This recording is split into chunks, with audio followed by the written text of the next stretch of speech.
This week's Tap Room Tramps, I've got fellow guest tramp, Freddy Quinne with me. We talk about your hatred of cricket, dogs at length, dog racism,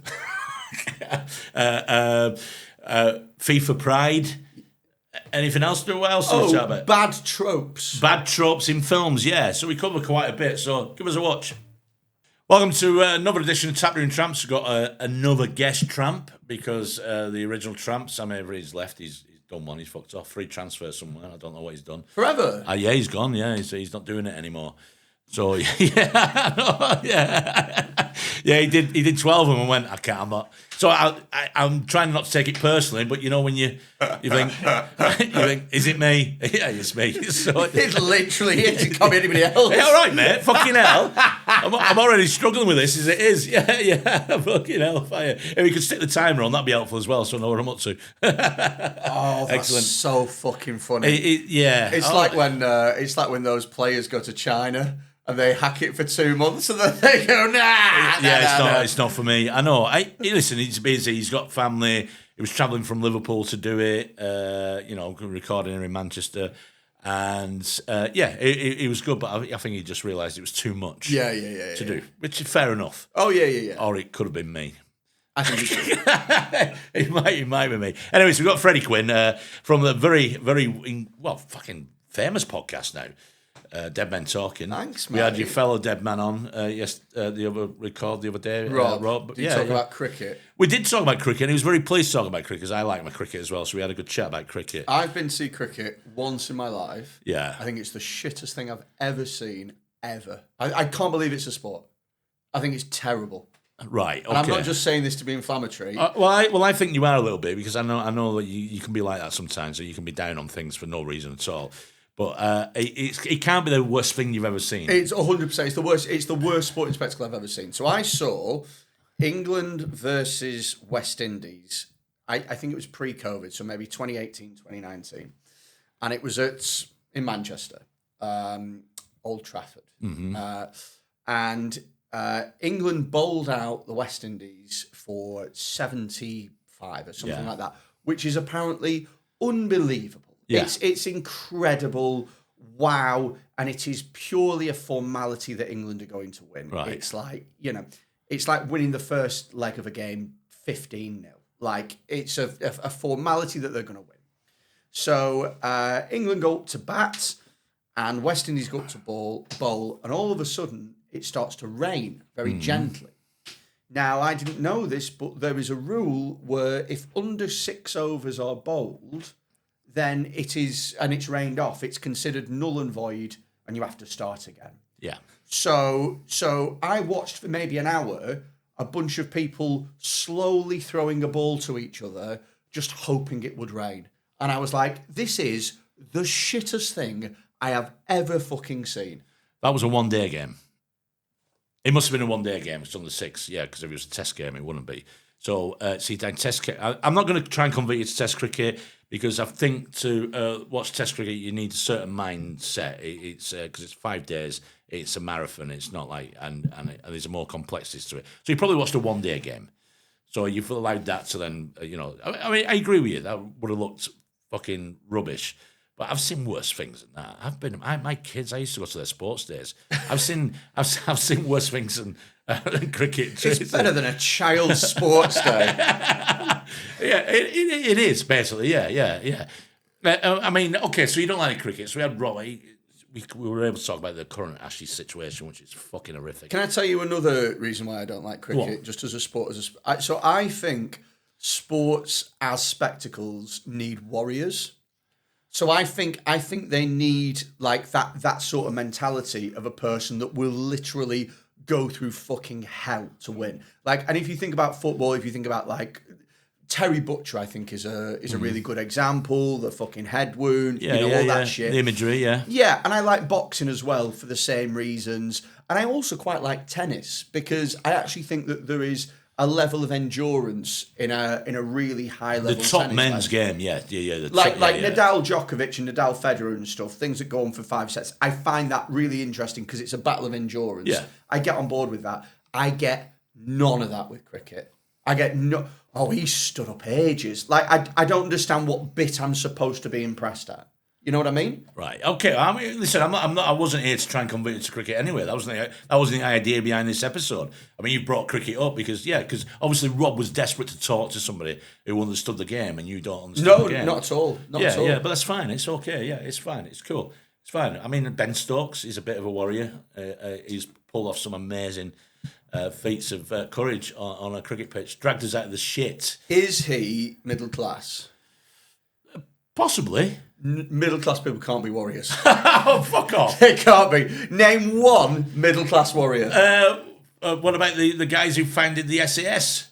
The ones who won all the Victoria Crosses? They were all posh boys. Were they? Yeah, they're all posh boys. I changed my mind then. Right, well, there you go. Yeah, exactly. Yeah. Okay, Yeah. that's it. Only those people. Well, yeah, of course. Yeah, but also as well, I think there's a mindset as well. If you're a posh boy who's an officer, who's a bit of a fucking loose cannon, you're not. You probably find out you're not inheriting fuck all. So you may as well lead a load of working class lads behind you to the death. Yeah, exactly. You take the glory for it.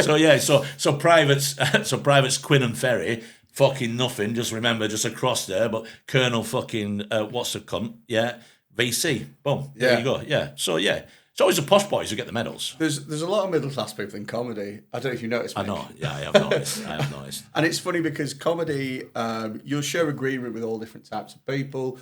You'll share agreement with people of different ethnicities. You share agreement with people of different sexualities, all different sorts of things, different political beliefs. The one type of person that I hate sharing agreement with is middle class comics. Really? Oh God, yeah. I can't get on board with it. There are different levels of the class. There was one comic once when I heard who said just after we came out of lockdown and we started working again, and he said to another comic, he went, "Yeah, things got tight for a bit. I had to start spending the inheritance." I was like, and you go, "Wow, that's a different fucking world." Then I realised there was one comment. I do like this guy, but I was listening to his set one night and I realised there was a line in his set where you go, we're from different backgrounds. So he talked one night about being in trouble with his father. So straight away he's calling him father. Yeah, right? Yeah. That's a big red flag. But then he said, "My father called me into his study." now, if your dad's got a study, The only way that you can make that worse in terms of calling your dad something and a room is, "Daddy called me into the bathroom." That's the only way it's weirder. Yeah. Daddy called me into his private shed. He's just been buying a lot of camera equipment lately. But that was it's lines like that you pick up on. You go, "Oh, we're from different backgrounds." I don't begrudge you or anything like that. But I just go, I don't know what I'm going to say. I had a little bit of a problem with it, and I sort of there's a great clip from years ago. I can't remember who the British actor is, and he's talking about. Oh, it's James McAvoy, and he's talking about posh kids getting into acting, the arts. And about how it's suffocating the chances of working class people, the working class voices. Uh-huh. And I agree with him on that, because if you're if you've got a certain background and you'll finish drama school with somebody who's come from, say, a council estate. Yeah. Now they're probably, to stay living in London, probably have to go and get themselves 5 different part-time jobs, try and get time off work to go to an audition, always worrying about paying the rent. Yeah. Whereas if you're from a certain background, mum and dad go, "Okay, we'll cover your rent for a few years." Yeah. You take yourself off to auditions if you want. Yeah, we'll pay for your ticket to LA. Yeah. So I get that. I understand. There is certain. I used to really resent it, and I just think it's a little bit unfair. But the same happens in the music world. There's so many posh kids in also the as well, business. right? Is like going back to what you just said. Like, let's say you're a comedian, right, and you're living in London and you work a really long job or really long hours or 2 different jobs in order to try and save the money that you need in order to be able to pursue comedy, and you're against somebody who has their career funded for them. Well, this cunt's got all day to write whatever they want, to practice in front of the mirror, to go out for brunch and socialise. And when they get to the gig, they are fresh as a daisy. They are as well. Also, as well, when you say write, I've heard a few rumours that a few of them have been able to afford writers right from the outset as well, which is a game changer. That's going to change the game for you as well, obviously, you're starting out. But yeah, I understand that. I didn't really think about it. I'm from such a different world to a lot of these people I work with in comedy that I'm friends with a few of them. I mean, we're chalk and cheese, you know, but we get on great. It's fine. It doesn't bother me anymore because I realise I'm 57. I'm not getting on TV mainly because I'm old, right? That is it, and I'm an old white guy, and that's the reason why. So I'm cool with that. Yeah. So it's fine. I'm all right with that. I'm still making a living. I'm still lucky enough to be making a living, but. Yeah, I don't watch the Apollo, Live at the Apollo anymore. Have you ever thought about doing a Will Franken? What? No, oh God, all right. God, that was a painful year, wasn't it? What a time that was! Yeah, that was a bizarre time. Yeah, that was so much. That was so fun because he was like, "I'm Sarah," and everyone was like, "Okay, cool." Yeah, and then just things just carried on, and then about a year later, he was like, "Aha! It was a trick. I wasn't Sarah," and everyone was like, "Okay." Yeah. I know. Yeah, and we was like, "Oh, right, yeah." And I did go along with the premise calling him Sarah because I thought, all right, if he's going through this, he's going through this. Oh, she's going. See, I've got that rock straight away. Fuck, let's get off this fucking subject. I made the mistake the other night of calling trance music, and, and so people were confused and I realised what I'd said. I was like, oh, for fuck's sake, right. Let's get off the subject as quickly as possible. Cancel. So yeah, there are there's a lot of posh comedians I do like. I know I've come from backgrounds, you know, like good, yeah. Yeah, but like if I don't know, like if I get to know them, fine, that's fine. But if I know them for the first time and I just start hearing their life, right? Okay, so you're pre-prejudiced. I was chatting to a comic once. I'll always remember this, and it's one of those things that comic will never remember having a conversation with me. But I will always remember this. The dog got attacked. They've got like a little fluffy dog, right? And it got attacked. Yeah, I know. I saw your lip curl up there. I saw your lip curl up. Yeah. They had like a little fluffy dog. It got attacked, right? And they said, oh, it was touch and go whether or not it was going to survive. But you know, we paid for the surgery. You know, we paid for the vet, and it survived, and we're very, very lucky. But obviously, you know, it was quite expensive. And I said, well, how much was it? And they said 10 grand. And I went, fucking hell. I said, so I imagine you're like suing the dog owners, right? Like, how does that work? And they went, oh, no. It'd just be too much hassle to do that. We're just going to pay it. And I was like... Right, well, see, now I used to do a routine. It was 10 grand, it was my dog. That dog's dead. That dog, I'm saying to the vet, I'm not picking it up. I said, do what you want with it. Put it in the bin. Yeah. He said, that's 10 grand on a fucking little foot. Yeah. Wow. Yeah, I'd let my dog die if parking was too much. If my vet was next to an NCP, I'd be like, oh. I would have to do some sort of chart. I'd go, right, how old's the dog? What quality of life did it have to this moment, to the accident? How long can I get out after the dog afterwards? What quality of life will the dog have afterwards? How much have I got in my bank account? My bank account got £500. Yeah. What can you do for 500? Yeah. Or you can take half the body off. All right, yeah. Just put one of the legs back on. It's fine. Yeah. It gets to a point where, I mean, this used to be a thing when I was growing up. There was a time when you could put a dead pet in a bin and a binman would take it.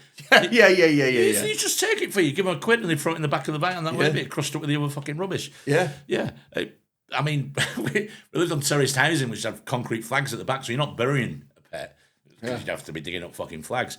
But if you can just spend 10 grand nonchalantly on when I was growing up, my dad. I always remember my dad installing 2 Beware of the Dog signs outside my house. Didn't have a dog. It went, it's 12 quid. It's cheaper than security. Outside your house, so the house you lived in with your dad? Yeah, like when I was a kid. Oh, right. So that house. Oh, sorry. Yeah. It's the way it was worded. You said, my dad put 2 dog warning signs outside my house. I was like, you had your own, what, you live separately? No, I was about 12. Right, okay, so the family home. Yeah. But in his head, he was like, we didn't have a dog. It was just like, it's the cheapest security you can get. Well, it used to be, yeah. You'd have that. I mean, I did door-to-door sales for a little bit, canvassing, and you'd see signs like that, beware of the dog, and there'd be no dog there. Or there'd be a picture of a fucking Rottweiler, there was phlegm everywhere. But beware of the dog, and I'd be a yappy little fucking chihuahua cunt that comes Yeah, to the door. yeah, yeah. And you just laugh at it and go, "Ugh." And then owners of dogs get defensive. He's vicious, you know. He's not, is he? I'd fucking stamp on him and kill him. You know, he's vicious, honestly. He's fucking. He was on the neck of a fucking German Shepherd last week. He fucking wasn't. It's probably in the neck of a German Shepherd. It's actually my pet peeve that when I'm walking my dog, I've got a Jack Russell, and he. I love Jack Russells. They're characters. Great dog, but they don't give a flying fuck. No, they don't give a shit. They'll take anybody on. So my dog can be funny around other dogs. He's got epilepsy as well, so he can be a bit fucking weird. And I can see sometimes he's a bit like, so I'll put him on his lead, and then dogs off the lead will come up, bigger dogs. And they'll go, it's all right, he's friendly. Because I'm there going, leave it, trying to... And they go, it's all right, he's friendly. And I'm like, yeah, but mine isn't. Yeah, exactly, yeah. So, I've got the same dog, Molly. The problem, I'm a guy with a German Shepherd once on a walk, and his dog's off the lead. I said, you do me a favour, put your dog on the lead. And he went, fucking dog on the lead. Why would I put a dog on the lead? Go off the lead. I said, he's going to come over here, and my dog said she's nasty. Yeah. And when he tries to sniff her, she will try and take his fucking face off because that's what she does. Yeah. Right? She'll watch the dog walk by, she'll sit with me calm, but if the dog comes near her, all he has to do is sniff her, and then that's it. Bang. Yeah. The jaws go. And so you have to warn them that, it's please put your dog on a lead around my dog. I don't care if your dog's friendly. Yeah. He's friendly as fuck. Or do you get, well, he'll learn then. Do you ever get that? Yeah, I'll go, all right, then we'll do it then. Yeah. Sound, cool. Yeah. Oh, I've also had as well, my dog's there, and they've had them off the lead, they've been running, they've come running over, a couple of dogs, and they've come over and I go, whoa, stay there. Like, so dogs are coming out of sniff. She snarled, had a snap, tried to bite them. They've run off. And then I've heard the owners put them on the lead going, stay away from that nasty dog. Yeah. Oh, fuck off. Yeah. Jesus Christ. About 6 months ago, I called a man a fat cunt. You did? Yeah, which just goes That's to a show. change, isn't it? It just goes to show where I'm at in life, isn't it? That's a change in circumstances. I was walking I was walking my dog down a canal, and a big fat couple, like fucking fat, like horrible fat, right?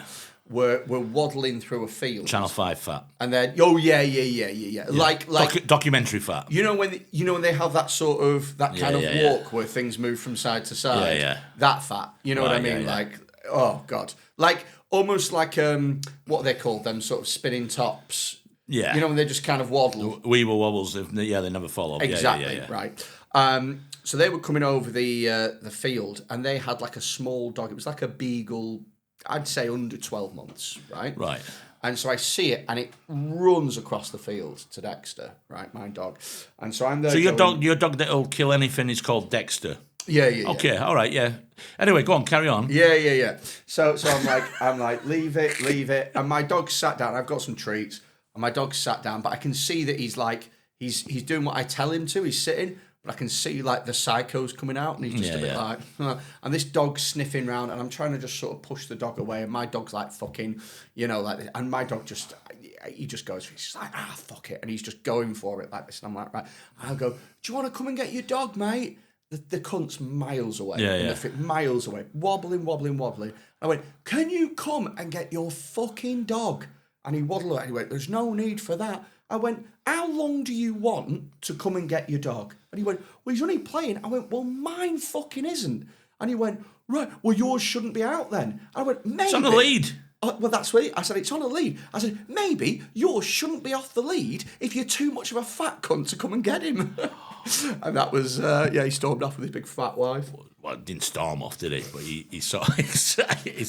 And off they waddled. He saw. I'm trying to think of a gentle wind. He sort of breezed off. That is the worst thing about being morbidly obese, is that after an argument, you've only got that one walk. Yeah, exactly. Yeah. You can never storm off. Yeah. You've got to go, I'm fucking sick of this. Yeah. He waddled off, yeah. And that's where you realise you can't talk to them behind the back because they can still hear you for like in the next 5 minutes. Yeah. So you go, right, God, he's fucking out 50 yards away, 5 minutes. Yeah. But yeah, no, I agree with you. Put your dog on the lead. My dog, that's the reason why I don't let her off the lead in places, right? Because I know what she's like. Some dogs, they go, yeah, they're friendly. They go, yeah, but mine isn't. And then they look at you like you're a problem. You go, listen, She's not jumping at them as she's walking past on a lead. Yeah. She doesn't do that. What she does do is, if they're on, I get to sit down, so I try and calm her down. Yeah. And so they come up and they smell her, and that's it. We've got problems. Yeah. We've got beef. That's it. That's Some it's dogs kicking as off. well. Some dogs are just not that friendly. No. And it's just that there's nothing you can do about it. They're just not super friendly around other dogs. I once got told by somebody, well, your dog's got a problem. She tries to kill cats because my dog will. She'll go for a cat. Mine will as well. I said, well, she's a dog, and it's a cat. I said, I didn't invent this rivalry. Yeah. Look, I'm really sorry. She's been watching a lot of Tom and Jerry recently. It's got into her head. Do you know what I mean? Exactly. Yeah. It's like going out with your pet mouse. Can you get your cat in, please? Can you get your cat in? Yeah. It's bullshit. But I do. Some dog walkers do wind me up, and I'm worried I'm turning into a bit of a fucking Victor Meldrew type here. There's an area where I take my dog in the morning where we piss and shit before we have a walk. I always pick my shit up. I've noticed there are some dog shit not being picked up, and I'm pretty sure I know who the fucking dog owner is who doesn't pick the shit up. But I've never caught him in the act yet. Yeah. Not talking about him, I'm the dog. I'm talking about I've not caught him in the act, but I think I know who it is. I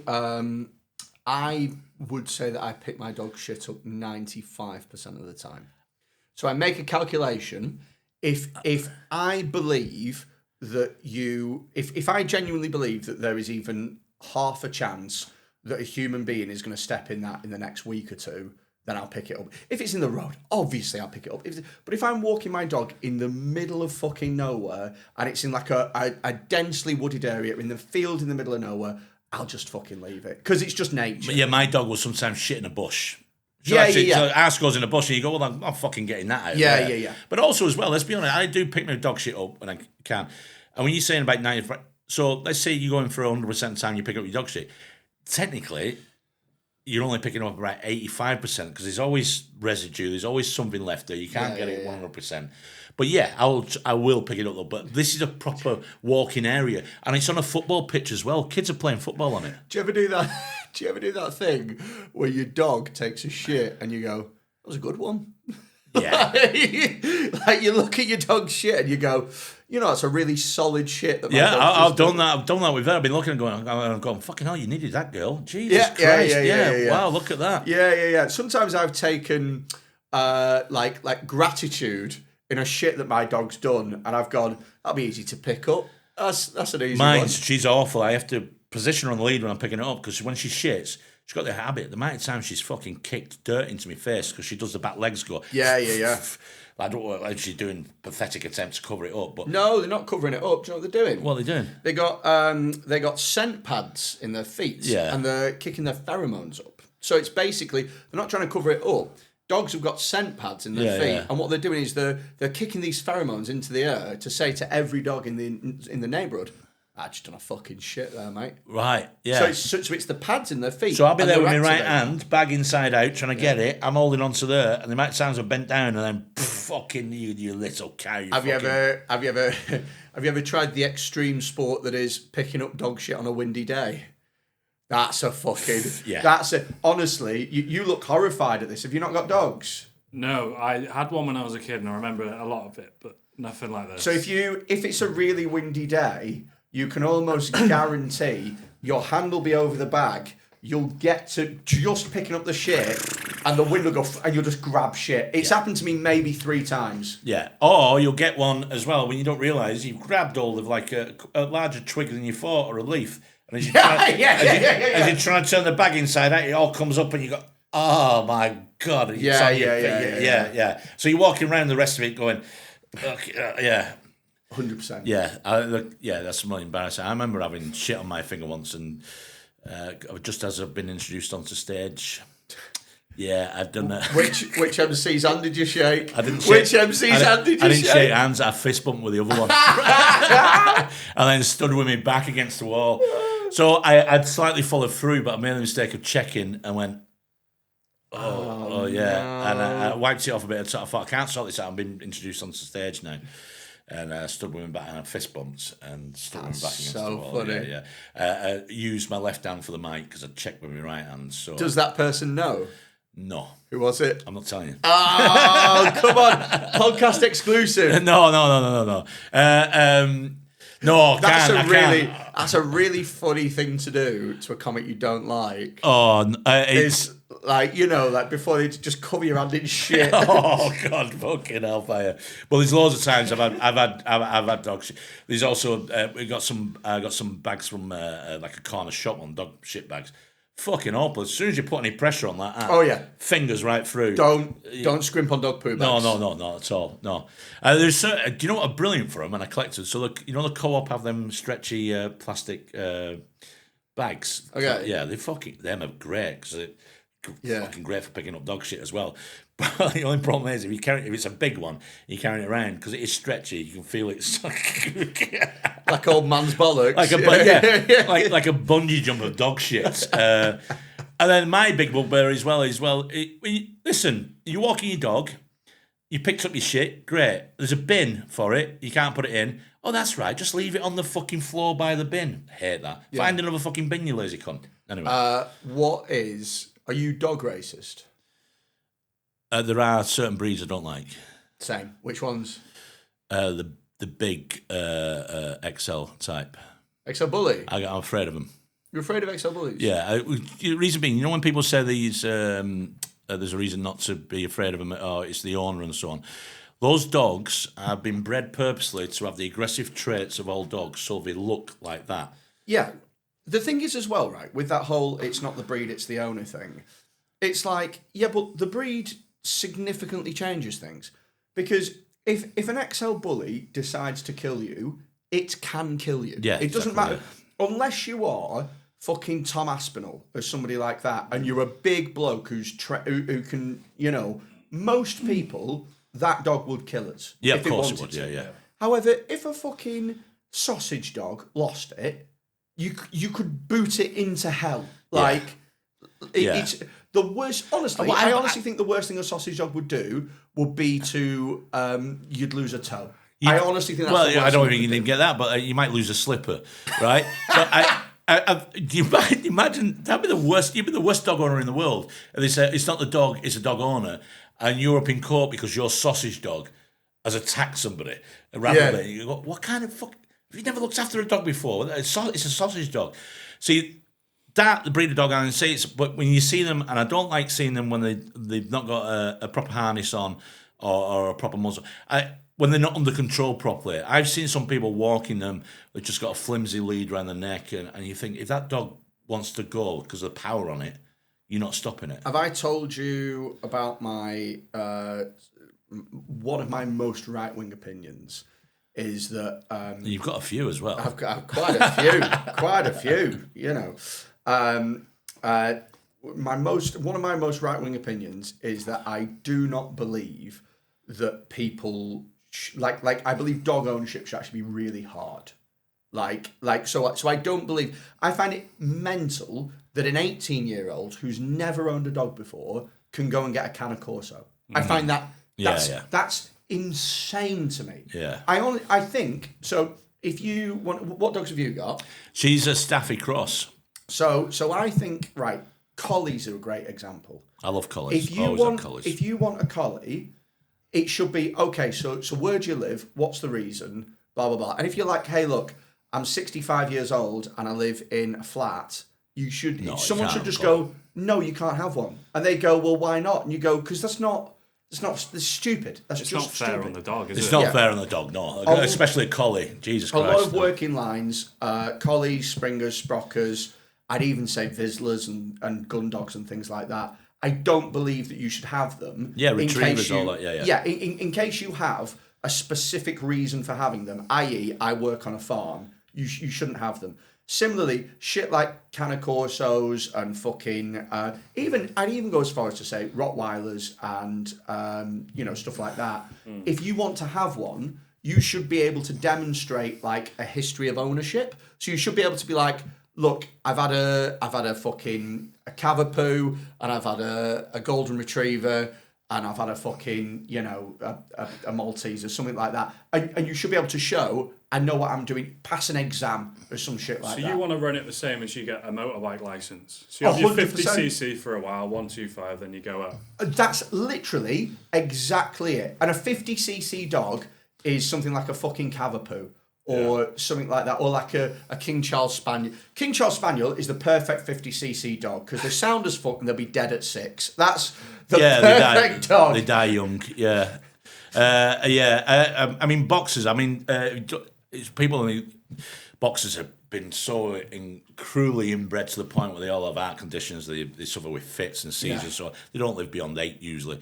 People are starting to crossbreed them with other dogs now, which is fine. It's fine, but it's when people get protective of the breed. No, we want this breed to be pure. You go, yeah, but you bred it to a point where it's the dog is basically handicapped. Yeah, it doesn't have a quality of life as it has now. Yeah. Its fucking legs are internal. It's got hip displacement. Yeah. It's got liver problems because you've inbred it to that point. Yeah.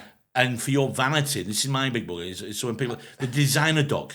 It's the designer dog, which became popular during lockdown. All these fucking pricks, with the handbag dogs and all that kind of stuff. Dog, if you're carrying a dog, you shouldn't have a dog. Yeah, 100%. Yeah, I don't care if it's a chihuahua. The fucker can walk. They were bred to eat anyway. Yeah. Well, I believe so. Anyway, I think we discussed this before. It got proved wrong, didn't it? I think, they were bred to hunt rats or something. Yeah, but I think the Mexican, the Aztecs used to eat them. Meaty back legs. Yeah, the meaty back legs. It's like putting just like a big chicken drumstick or chihuahua. Yeah. Just flash fry it. That's why they're so mad. Yeah, I think so. Yeah. Across my house, for where I live, there is. I have to say, so I call this. He's a big bulldog type. He's massive. He sits in the window. I call him Bagpuss. He's one of the most placid things I've seen. I just think it's not all there in the head. The dog. I think it's just so calm and placid. But it sits there like Bagpuss in the window, just watches you walk past.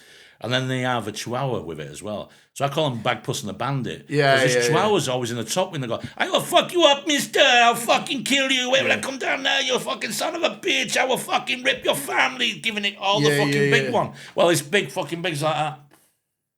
Nothing from it. So I call him Bagpuss and the Bandit when we're on a walk. Fucking Yeah, it's crazy. It's fucking. Yeah. It's, oh my god, I could talk about dog ownership all fucking day. Well, we're not here to discuss dog ownership all day, but yeah, you're quite right. So, what dogs don't you like then? You said you've got dog racism. I don't like beagles.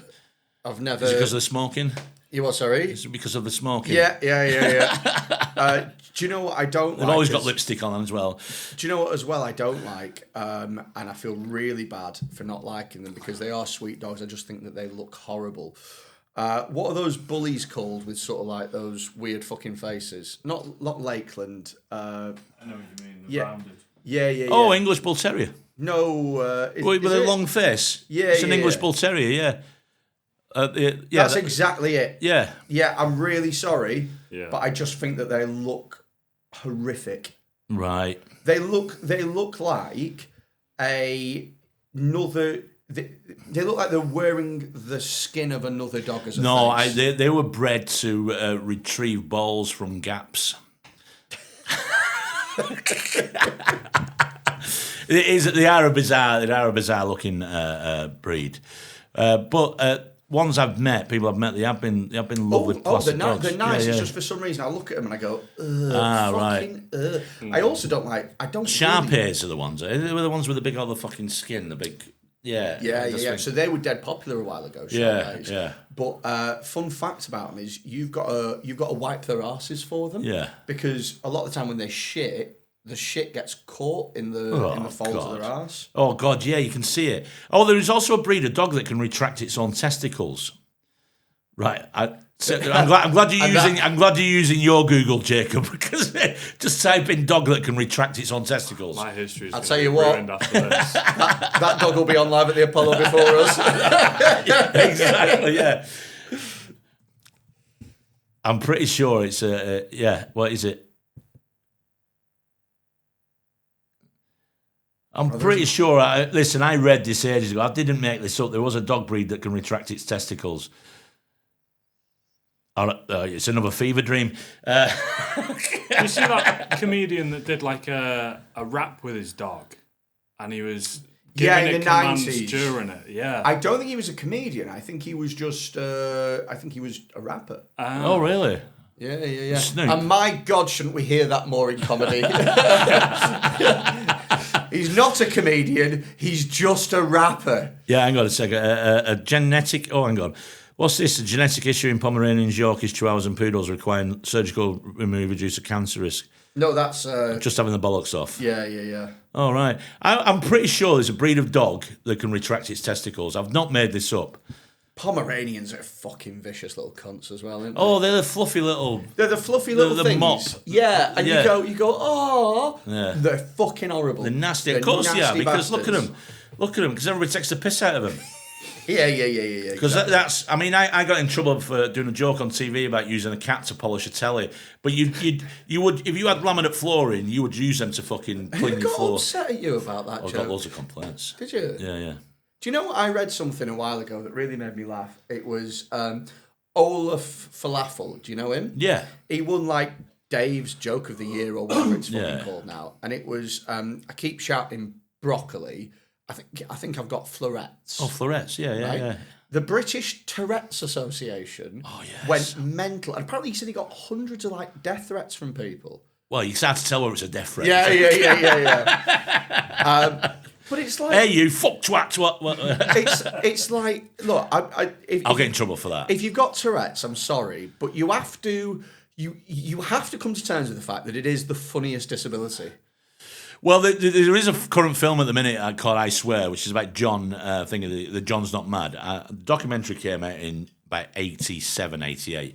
John's Not Mad. It is still to this day one of the funniest things I've ever seen. And what made it even funny is he had good grace and humour with it himself. He realised this condition, but it was one of the most hilarious documentaries I've ever seen. I've done a film about his life now. So there you go, John's Not Mad. Oh, I think I've seen this. Yeah. It's so was it 89 the series that came out? So they've actually done a film about his life now, and it looks incredible. The film as well, and he's just, I mean, he overcomes so much as well. I mean, there was a joke at the time. I mean, he's brought up in Scotland. It's hard to tell whether you got Tourette's or not. You know. Yeah. But yeah, his life story is incredible. There he is as an adult, and he's learned to live with it and so on. But he's so funny. It's one of the funniest things I've ever seen. I can't properly articulate what I mean by this, but doesn't he have a Tourette's chin? Oh yeah, Do you know what I mean? Yeah. You know exactly what I mean by that. All people with Tourette's have the same chin. Yeah, it's the tick. Yeah. Well, they did that. They did, about 10 years ago, they had a documentary series on where they were taking people with Tourette's to the States. And they're clearly doing it for you because you don't want to laugh at it, but you do laugh at it. Did you ever Because they take one of the girls is at the check-in desk, and she's going, "There's a bomb in the bag, Yeah. right? Yeah." And they're going, "What the fuck?" Yeah. Speaking of the documentary taking people to the States, you've just reminded me of something, and it came out within the last 12 months. It's so funny. Well, it's not funny, but you know, it's a school swap thing, right? And they swap a school in America, in rural Arkansas, with like an inner city school in Brixton, right? And this rural Arkansas, they're like, we ain't never seen nothing but white people around here. You know what I mean? Like it's inbred as fuck. Right. And the one in Brixton is like really ethnically diverse. Like very much so. You know, maybe 80-90% black in this school. It's an inner city area. And they swap them over, right? And you can tell what the producers want to happen, right? They want someone to be called the N-word. That's Right, what they want. That's the telly that they're looking for. Yeah. It happens before they get out the airport. Like it happens so quick. I think it happened to one girl, God bless her. I think it happened 3 times in a day. Like in her first day there. Oh, really? Yeah. Oh, well, see, yeah. I mean, there is sort of like a general. I mean, you can't argue against racism, but there's sort of usually this argument in the States. It's become so generalised a word that like white people that use it. I mean, calling each other that, and you're going, what the fuck, you know? I mean, but not really something you hear on the streets of London a lot, and you don't get it openly said. People might say it behind your back. Yeah. Because, I mean, if one thing about, most British racists, they are cowardly with the racism. They wait until you've turned your back before. Yeah. But the States, they were so open with it. I mean, how did the kids react to it? What did they... So I think they're just in shock, and they're kind of you like, fucking would be. But I think that they'll have been prepped beforehand. But it's very funny because to me, it's quite blatantly obvious what the producers are trying to do. Of course. Do you know what I mean? Yeah. Like they can't say, we're going to swap these kids with these kids to see if any of them will get racially abused. But that's kind of what they're going for. That's the viral moment that will sell the series. Of course. So you can probably tell that the producer was like, the minute that we land, I want us to be filming people's reactions because we might catch one. They don't need to do any of that. Like, honest to God, they are so flagrant over there about it. And it's like, Jesus. What's it called? That? What can you see? I wish... If you Google school swap, America, and then I think it was London. Well, I know it was London, but I think it was Brixton or something like that. There you go. That's what it was. That's what it was called. UK to USA. Yeah. That's literally the one. Wow. Oh my God. Oh, look at that. Look at them. I mean, no offense to the American kids, but fucking hell, they look so stereotypically like, oh. You know, I keep seeing footage online from the States at the minute, things happening in shops and the way people... It looks a terrible place to go. You've been to the States, have you? I've only ever been... I went to Florida once as a kid. Right. Oh, is that when you were ill? And that was... Dolphins are brilliant, aren't they? Yeah. Do you know what it was? Is my mum had it in her head that she wanted to take us to Florida as well. All right, yeah, fair enough. And she saved up. Every year she saved a little bit more. But by the time she could afford to take me and my brother, I was 15. And it was the magic of Disney was lost. Oh yeah, and also you're a 15-year-old like, this is rubbish. But the only way that she could afford to take us was if we shared a villa with a random other poor family. Fuck off. So we had to share a villa with this random other poor family. And were they from the UK as well? Yeah. Was it all right?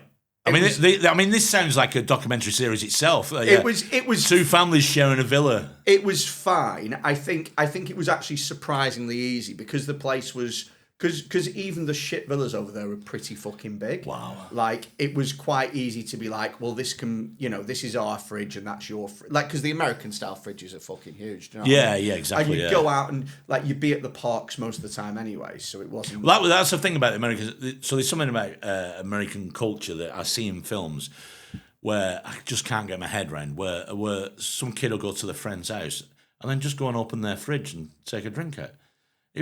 If anybody came to my house as a kid and opened my fridge, I'd fucking smack them as well. My dad would fucking batter him. But you didn't go around to somebody's house and open the cupboards, open the fucking fridge and help yourself and stuff. Do you know what I always find really bizarre in like when I'm watching like American shows and stuff like that is when they portray American poor families living in the biggest houses I've ever seen in my life. They're huge, some of these, aren't they? You ever watch Rundown area, You ever watch Gilmore Girls?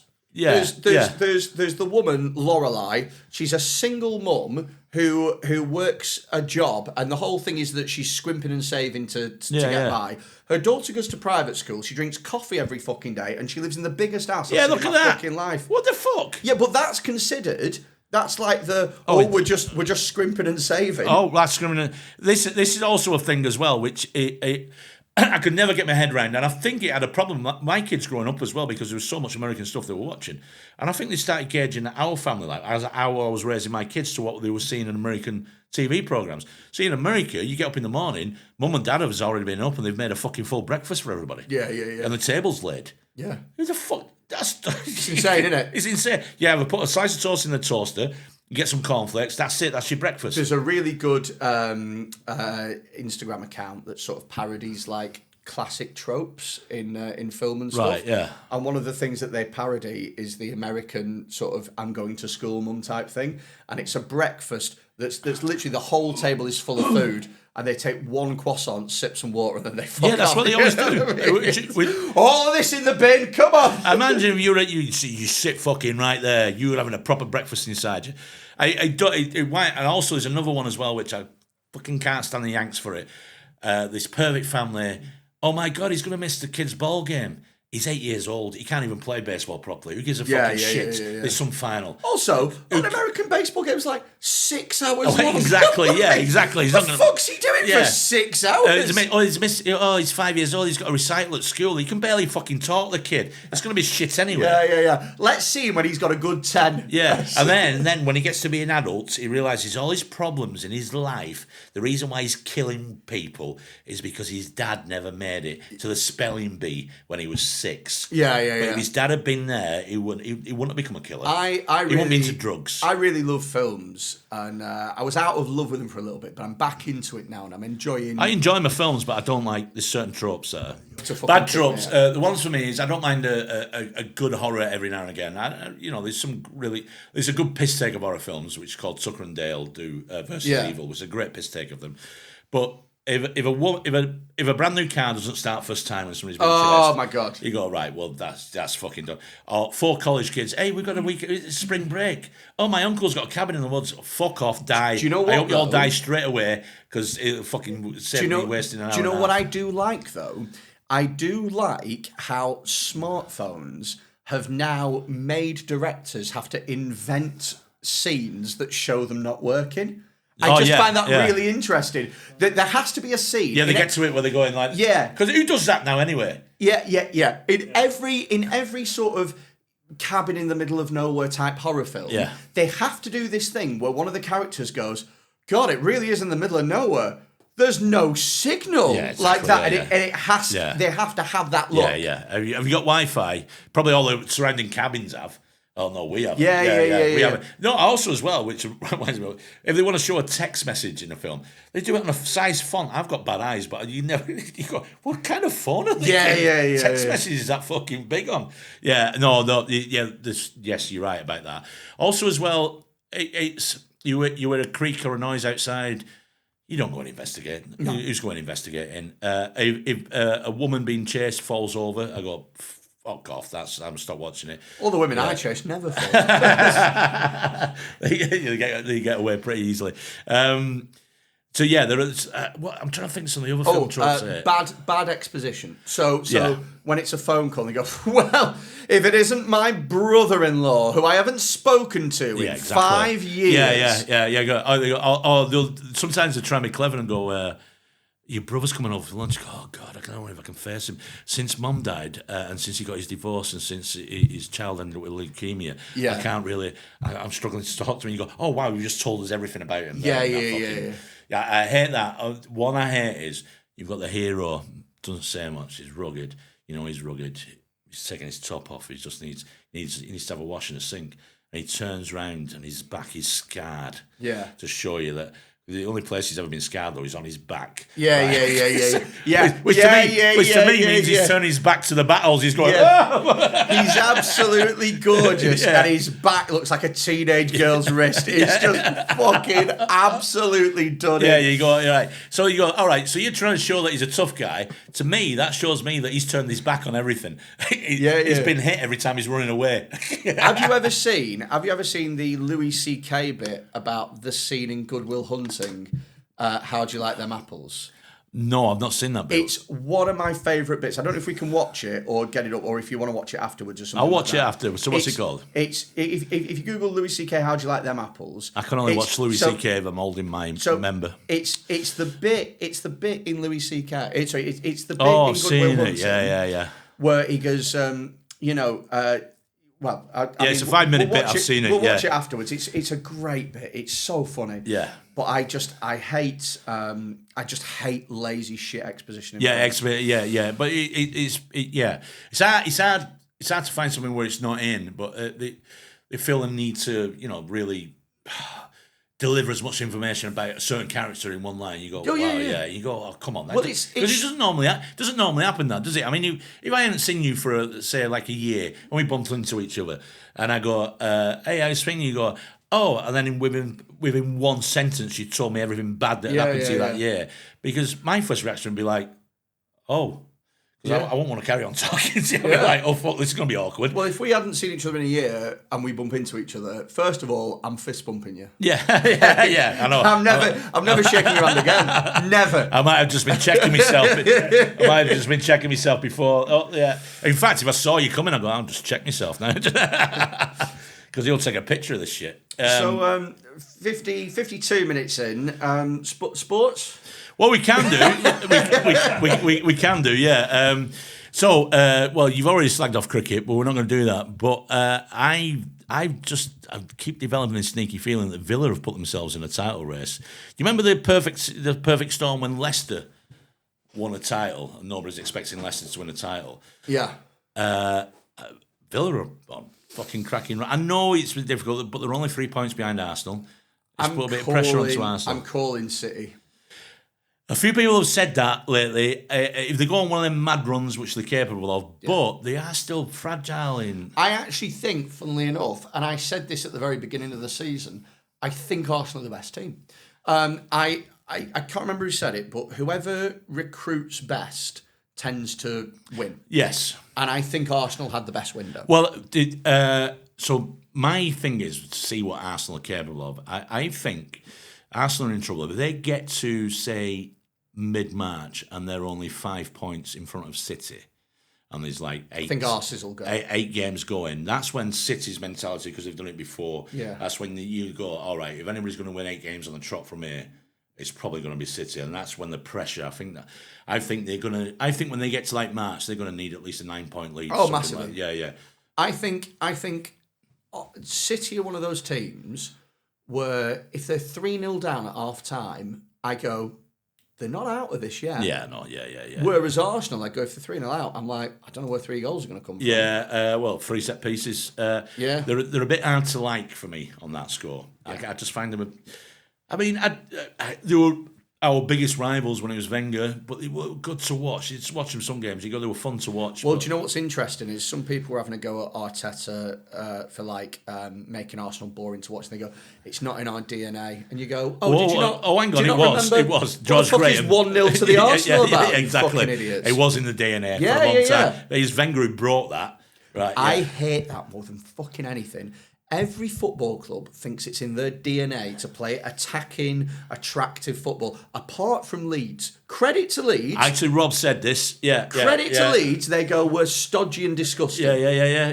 But it's the West Ham way to play attractive football. What? Because you did it for 2 years in 1964? Yeah, Stoke loved that attitude on the Pulis. They loved it that people fucking hated going to Stoke. Yeah. Stoke fans fucking loved that. They go, Bolton. Nobody wants to. Yeah, exactly, yeah.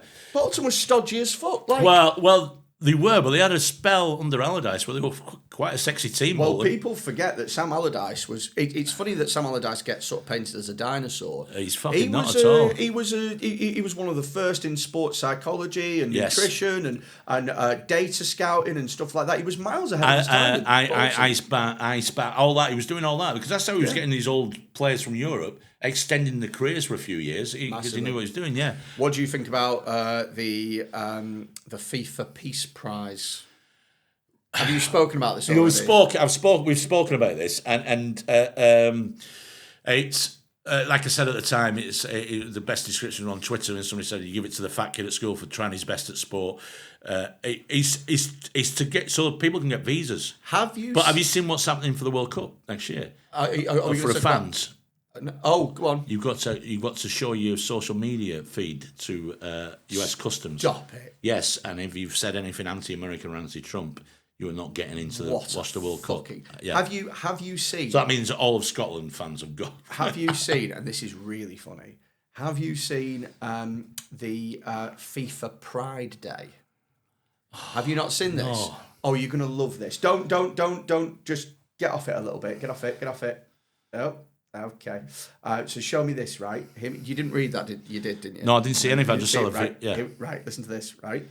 So FIFA are having a Pride Day, right? Where it's like, and it's in Seattle as well, which is one of the gayest cities, right? Yeah. FIFA Pride Day. Do you know which teams are playing on Pride Day? Millwall? Honestly, go on. Egypt and Iran. Fuck off. Yeah, seriously. Oh my God. Seriously, Egypt and Iran. And do you know what as well? Is they've both complained about it. They've lodged official complaints with FIFA. And do you know what? It's funny because it's like, oh, isn't it the host nation's culture? Isn't that what we're doing? Because back when it was Qatar, it was we've got to respect the host nation's culture. Are we not doing that anymore, guys? In Egypt, the federation issued a statement late Tuesday saying it sent a letter to FIFA categorically rejecting any activities relating to supporting homosexuality during the match. During the match, what they're gonna have? They're gonna have men kissing. We were saying on Dead Men, we were saying it's a chance for the gay community of Seattle to really fucking troll. I would be getting little hot pants. Oh. I'd be wearing an Egypt kit that says Homo Salah on the back. Like I'd be straight as I am. I go right. No, I'm turning out for Pride today. Oh yeah. You go to where's the leather shorts shop? There's probably always a shop that sells leather shorts. Yeah. I want the small ones. I want where my goobs are coming out the side. Yeah, that's what I want. Yeah, I'll put a dog lead on me as well. I'd be full on Sarah Franken for a day. Yeah. That's what I would be doing. Yeah. I'd be showing up to the Iran game dressed as a fucking drag queen. EGIPT, ooh are we? Yeah. Oh my God. Oh, that is incredible. I mean, FIFA, yeah. Do you know what's funny? They're a joke of an organisation, and they've got Infantino. I mean, fucking. Well, I'll tell you what I think's funny about it, right? Is it exposes what a stupid, empty gesture it is. Yeah. Because what the fuck are we... All right, what is Pride Day? What does that mean then? Because if you're going to let the two most anti-gay sort of countries go, we're not doing it, and you go, fine, well then what the fuck are you doing? What is it? What's it for? We're having a Pride Day here at the most gay-friendly city in it just America. becomes a hollow gesture then, doesn't it? It becomes, but also as well, so what you're doing, are you going to say this, no, we're going to use this event to try and educate the Egyptian FA and the Iranian FA? No. I mean, they'd probably take that fixture, then find out afterwards they're going to be playing on that day. They've obviously got no choice in this. But as well, the thing is as well, if one of them teams wants to pull out, FIFA then got all these sanctions. Oh, we can sanction you. We could... It becomes a hollow gesture. It doesn't do anything to move the Pride movement on because it doesn't. It's saying like, okay, we're having an anti domestic abuse day. We're gonna have a football match, and then it's two teams with well-known fucking women abusers on both sides. Yeah. We're gonna have Mason Greenwood swapping sides at half time. Yeah, exactly. Yeah, you know what I mean. It just it becomes a pointless gesture. But FIFA are full of this shit anyway. We're gonna have the Women's World Cup in Saudi Arabia. Yeah, exactly. Yeah, exactly. Yeah. In fact, we're gonna play 2 games in Afghanistan. Yeah. I mean, they're fucking stupid. And the World Cup's going to be shy. Oh, 100%. It's going to be 100% shy. They're talking about stopping 3 times a game now to take a water break because the temperature's so ridiculous. What I want to see, and I've said this, is, and I'll say it again, I want Mexico to progress and then get to a semi-final that's played in the States and 100,000 Mexican fans fucking swarming over the fucking border and nobody going home. After the match, they all scatter like the rats in Ratatouille in the kitchen. They're all gone. Yeah. By the way, we're not saying Mexican fans are rats. It was just using it as an example. Yeah. There was no other than that. They are not rat-like in any way. No. So it's going to be terrible. I think we can call it quits there. Talking about Mexicans in America, which will be funny. It's going to be a terrible World Cup. Thank you. Thank you for having me. Thank you for coming on there, and I think we got through a bit there. So that's it. Bye bye.